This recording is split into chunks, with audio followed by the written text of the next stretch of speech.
নমস্কাৰ সকলোকে, কি খবৰ আপোনালোকৰ? এয়া দেখিছেনে বাৰু, আমাৰ ঘৰটো ভাঙিব লৈছোঁ। ইতিমধ্যে খালী কৰিলোঁ আৰু খালী কৰি এইফালে বেলেগ পিছফালে ৰুম আছিলে আৰু এয়াও ভাঙিব লাগিব। বাঁহৰ এটা ৰুম আছে, এটা পকা আছে পাকঘৰ। গতিকে সকলোতে জধমধ বস্তুবিলাক ৰাখি থৈছোঁ। দেখিছেনে এইফালে ঘৰটো এতিয়া টিং এৰুৱাইছে, বেৰবোৰ ভাঙিছে আৰু ভঙা কাৰণটো হৈছে একেবাৰে পচিলে।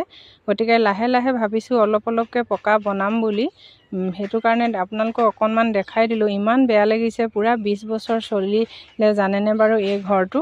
আৰু 20 বছৰ চলিলে এইখিনি বাঁহে, পুৰণি বাঁহ, তাতে আমাৰ গাঁৱৰ ঘৰো বেৰ আছিলে, ইয়াত বহুত পচি থাকিলে। সেয়ে আপোনালোকক অকণমান দেখালোঁ। ইমান দুখ লাগিছে, বেয়া লাগিছে। আৰু মই টোপোলা এটা দি সেৱা এটা জনাই ল'লোঁ, যাতে মৃতক দেৱতা আৰু ডাঙৰীয়া দেৱতাই যাতে দুখ নধৰক। গুৰুজনাই দুহাত পাতি ধৰক, একো নহওক, কাৰোৰে কাম কৰা ল'ৰাখিনি সুকলমে কামখিনি কৰি নিয়ক, ভাঙি নিয়ক। সেয়ে আপোনালোকক অকণমান দেখাই দিলোঁ। গতিকে বেয়া লাগিছে আজিলৈ।